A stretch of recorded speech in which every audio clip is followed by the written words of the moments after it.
Hello guys, आपका मेरे channel smart study में स्वागत है। आज हम state counselling of education research and training की तरफ से दी जाने वाली एक्टिविटी शीट नंबर 58 करेंगे, जो कि क्लास 6 to 8 की है। ये एक्टिविटी शीट 6 क्लास, 7 क्लास और 8 क्लास के लिए कॉमन है। सभी बच्चे इस एक्टिविटी शीट को अपनी नोटबुक में करेंगे। आज की एक्टिविटी शीट का सब्जेक्ट है इंग्लिश। आप अपने इंग्लिश की नोटबुक में ये एक्टिविटी शीट कर सकते हैं।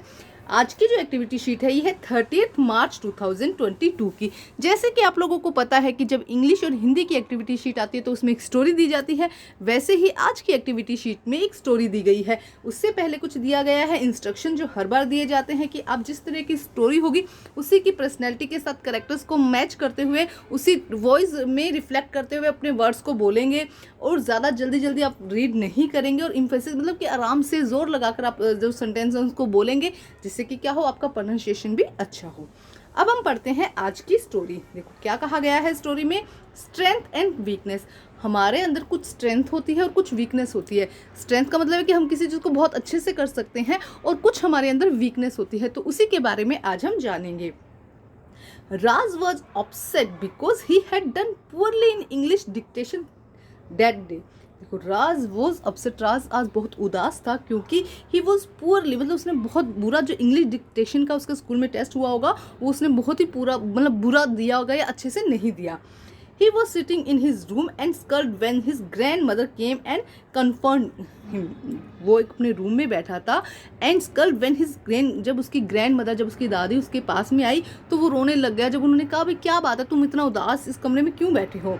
His grandmother sat beside him. उसकी grandmother उसके पीछे उसके साथ आके बैठ गई and gave him a beautiful pencil. और उसे एक बहुत ही ब्यूटीफुल सुंदर सी पेंसिल गिफ्ट दी। मतलब वो उदास था, उसकी ग्रैंडमदर उसकी दादी माँ उसके पास में आई और उसको कंफर्ट दिलाया, मतलब उसको प्यार किया और एक pencil gift the.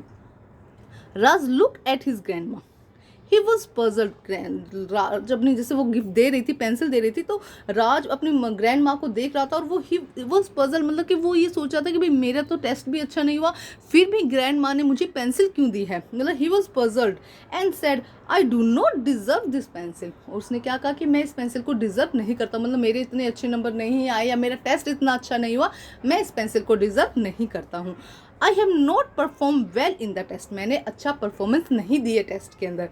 His eyes was fill with tears, उसकी आंखें आंसुओं से भर आई। मतलब जब वो ये कह रहा, जब उसकी ग्रैंड माँ ने उसको पेंसिल दी तो वो कहता कि मैं इसको डिजर्व नहीं करता क्योंकि मैंने उतना अच्छा परफॉर्मेंस नहीं दिया है टेस्ट के अंदर। His grand mother said with a lots of love and compassion, उसकी ग्रैंड मदर ने बहुत प्यार से उसको धैर्य से समझाया।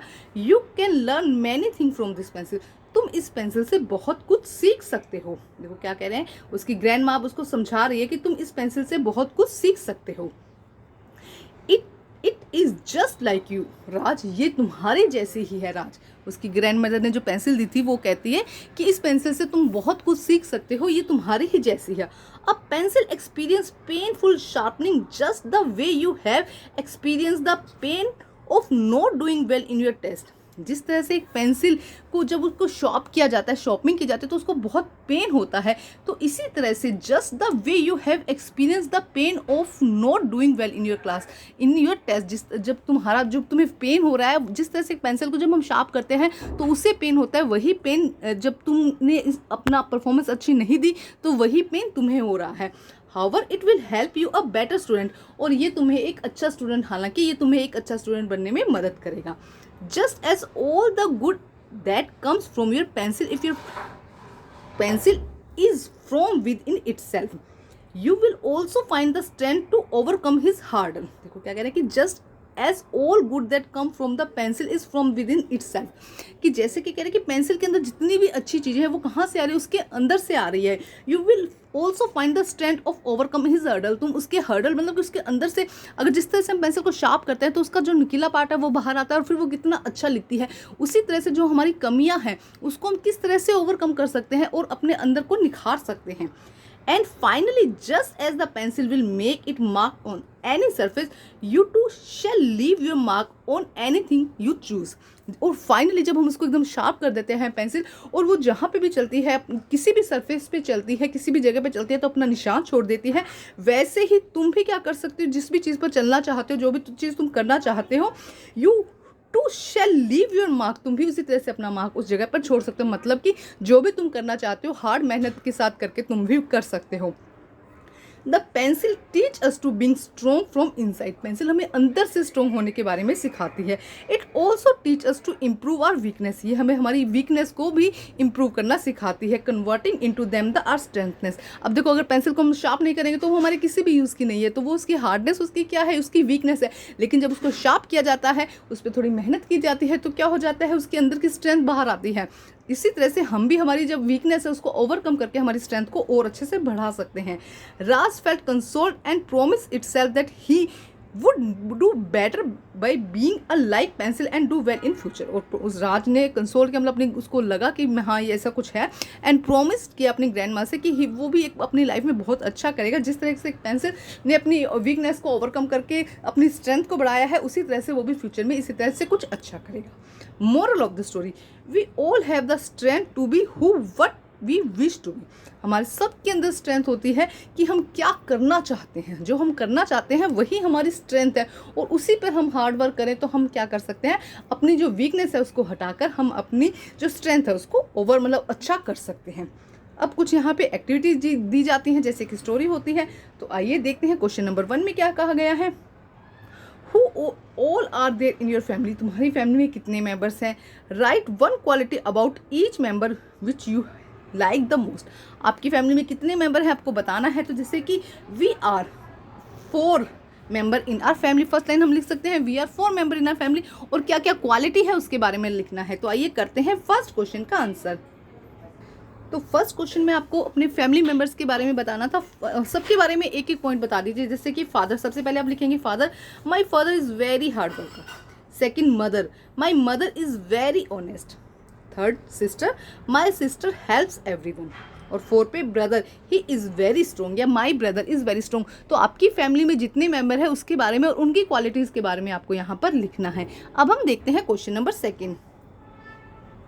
क्वेश्चन नंबर 2 में देखो क्या कहा गया है। Think all the word related to homework, write them down in your notebook and create a short story using word, for example study, teacher and classroom. तो देखो जैसे कि think all the word related to homework, homework से related जितने भी works हैं वो उनको आपको क्या करना है, थिंक करना है और उनकी एक स्टोरी क्रिएट करनी है और उसको लिखना है। उसमें जैसे टीचर, क्लासरूम, इस तरह के कुछ वर्ड्स आ जाए जो हमारे होमवर्क से रिलेटेड जो भी चीज़ें उससे रिलेटेड हो, और आपको एक शॉर्ट स्टोरी यहाँ पर अपने थॉट करनी है उसके बारे में, उसे राइट डाउन करना है, उसे नोटबुक में लिखना है। तो आइए करते हैं क्वेश्चन नंबर 2 का आंसर। तो देखते हैं किस तरह से लिखना है। I was getting ready to go to the school when, देखो क्या कह रहे हैं कि I was getting ready to go school, मैं स्कूल जाने के लिए तैयार था। Suddenly I saw that my younger brother is playing with my copy, और सडनली मैंने देखा कि मेरा जो यंगर ब्रदर है, छोटा भाई है, वो मेरी कॉपी से खेल रहा है। He was tone the page of that copy, और उसने मेरी कॉपी, उस कॉपी के पेज फाड़ दिए। What could I do now, अब मैं क्या करूँ। Then I reached my school, मैं अपने स्कूल पहुंचा।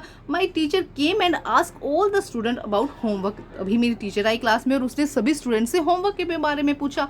When my turn came I told everything to my teacher, मैंने सारी की सारी बात अपने टीचर को बता दी। But my teacher thought I was making excuse, लेकिन मेरी टीचर को लगा कि मैं कोई ना कोई बहाना बना रहा हूँ। And she scold me a lot, और उसने मुझे बहुत डांटा। तो ये एक देखो एक जनरल सी स्टोरी है, आप यहाँ पे कुछ भी ऐड कर सकते हैं, होमवर्क से रिलेटेड कोई स्टोरी बनानी है। तो ये है आपका क्वेश्चन नंबर 2 का आंसर। अब हम देखते हैं नेक्स्ट क्वेश्चन। क्वेश्चन नंबर 3 में देखो क्या कहा गया है। The above story is about being hopeful and never giving up, जो हमने स्टोरी देखी इसमें क्या था कि कभी भी हमें आशा नहीं छोड़नी चाहिए, कभी भी गिव अप नहीं करना चाहिए हमको।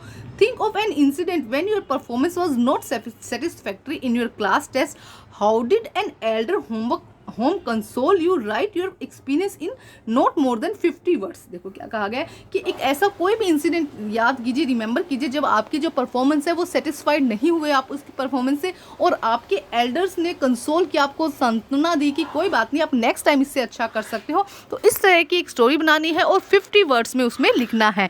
तो आइए देखते हैं स्टोरी। तो देखते हैं किस तरह से लिख सकते हैं। I had a test of English in my school, I had not prepare for the test, मतलब मेरा टेस्ट था इंग्लिश का बट मैंने उसके लिए प्रिपेयर नहीं किया था. So I got very low marks in that test, और इसकी वजह से मेरे उस टेस्ट में बहुत कम मार्क्स आए. I reached home very sad, अब मैं बहुत उदास हो गया उसके लिए. Then my mother asked the reason of my sadness, तो मेरी माँ मेरे पास में आई और उसने मुझसे इसका रीज़न पूछा. तो देखो क्या कह रहे हैं कि उसके बाद then my mother ask the reason of my sadness, मेरी उदासी का रीज़न मेरी मदर ने पूछा. आई टोल्ड देम एवरीथिंग, मैंने उन्हें सारी बात बता दी. Then she explain me to that we can't fix mistake, we can't fix that mistake that has happen now but we can prepare to fix in future. हम जो बात हो गई है उसको हम बदल नहीं सकते हैं, जो मिस्टेक हो गई है उसको हम फिक्स नहीं कर सकते हैं, लेकिन फ्यूचर में इस तरह की कोई मिस्टेक ना हो उसके लिए हम प्रिपेयर हो सकते हैं. I understood her point and next time I got very good marks in that test, और नेक्स्ट टाइम मैंने बहुत मेहनत की और मेरे बहुत अच्छे मार्क्स आए. तो ये एक जनरल सी स्टोरी थी, आप इसमें कुछ भी चेंजेस करके आप अपनी स्टोरी यहाँ पर लिख सकते हैं. तो ये थी हमारी आज की एक्टिविटी शीट. एक्टिविटी शीट को कंप्लीट करके अपने टीचर को ज़रूर चेक करवाइए और प्लीज़ मेरे चैनल को लाइक कीजिए, सब्सक्राइब कीजिए और शेयर कीजिए. Thank you guys.